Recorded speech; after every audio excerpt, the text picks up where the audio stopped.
The Chess World Championship has been a prestigious title for well over 100 years, but oftentimes the prize money was lackluster. Chess in the 19th century developed without an international governing body. World championships were negotiated between players, with challengers expected to raise large enough stakes to entice a title holder to compete. The first official World Championship in 1886 had a substantial prize purse, fitting for an inaugural event. Steinitz and Zukertort split the prize evenly, each earning 400 British pounds sterling, roughly $70,000 in today's money. Subsequent championships failed to generate substantial purses. It would take 35 years for the World Championship's prize purse to surpass the amount raised for the first championship. Jose Raul Capablanca, a flamboyant Cuban champion with a polished global appeal, challenged Emanuel Lasker in 1921. Their match was highly anticipated, considering it took nearly 10 years to negotiate, partly due to World War I and partly because of Lasker's reluctance to play. Their prize purse was equivalent of nearly $400,000 today. Prizes dropped the following years and remained lower throughout the Eliakian era leading up to World War II. There wasn't another World Championship until 1948, when FIDE officially took control of the title event.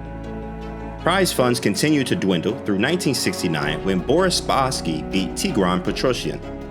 Their match was worth only $10,000 in today's currency, a low point in professional chess.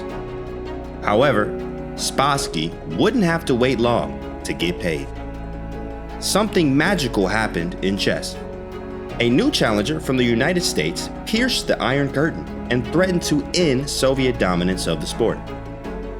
Bobby Fischer won the candidates matches in 1971, earning him the right to play Spassky for the world title. Fischer was different than other players of the time. He didn't just want to be the best player, or the most dominant, or even the most famous. He wanted to be paid. Fischer grew up in abject poverty in Brooklyn, New York, and was highly motivated by money and earning what he believed chess players were worth. In addition to Fischer's mastery of chess, he also brought conflict, interest, and publicity to the sport. The storylines were interesting and diverse. USA versus the USSR. West versus East. Capitalism versus communism. The United States and the USSR were not only in the middle of the Cold War, they were in what many considered a proxy war in Vietnam. The world was ready to see these two superpowers battle it out on the chess table. Cities throughout the world were bidding to host the first championship outside Moscow since 1948.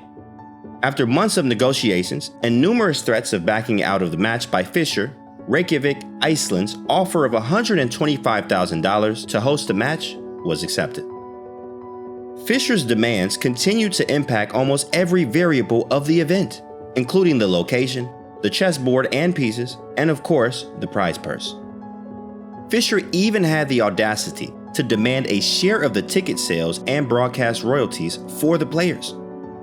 At one point, it looked like the event might not even happen. Fischer claimed the prize money was too low, despite it already being the highest in history. Fischer's calculated moves paid off when a wealthy business owner doubled the prize purse, raising it to $250,000 or $1.7 million today.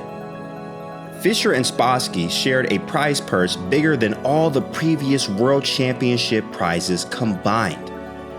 After their match, Boris Spassky stated to the press how grateful he was for Bobby Fischer and how the money from this event was going to change his life. Bobby Fischer single-handedly raised the profile and catapulted chess into a mainstream sport followed by millions of people. Fischer had ensured that not only he and Spassky, but every World Championship competitor after them earned a deserving prize. Since 1972, no World Championship match purse has been less than $1 million of today's money. Arguably, however, chess might not be where it is today without Bobby Fischer's determination.